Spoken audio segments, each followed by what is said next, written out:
صوفیاء نے تزکیہ دیا، علماء نے سجدے کا اصول بتایا اور صوفیاء نے سجدے میں لذت عطا کی۔ علماء نے کھڑے ہونے کا طریقہ بتایا، علماء نے کھڑے ہونے کا طریقہ بتایا، صوفیاء نے جس کے لیے کھڑے ہوتا ہے اس کے اور اپنے درمیان پردے اٹھا کے کھڑے ہونے کا ایک عجیب سلیقہ عطا فرمایا۔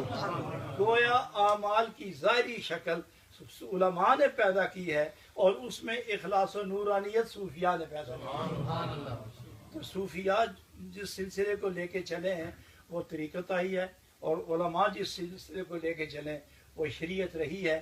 متقدمین علماء میں شریعت بھی تھی اور طریقت بھی، اور صوفیاء میں طریقت بھی تھی اور شریعت بھی۔ سبحان اللہ۔ شریعت ہوگی تو مکمل علم ہوگا، طریقت ہوگی تو مکمل تزکیہ ہو گیا۔ تزکیہ اور علم یہ دونوں لازم ملزوم ہیں، علماء کے لیے بھی صوفیاء کے لیے بھی۔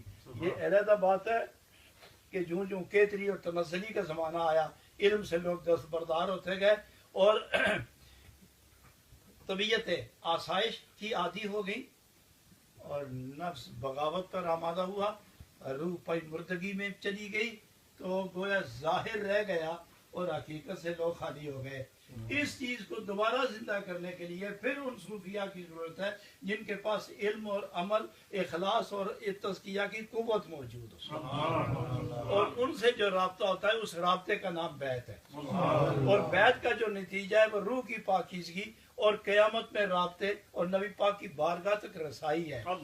یہ جو کہتے ہیں نا فوری طور پر پیر نظر آیا تو خدا نظر آ جاتا ہے، یہ بالکل صحیح ہے، میں اس سے انکار نہیں کرتا، لیکن پیر کا سب سے بڑا کمال یہ ہے کہ مرید کو، دوست کو، ساتھی کو، ہم سفر کو پکڑ کے نبی پاک کی سنتوں کے نور میں غسل دے کر خدا کی طرف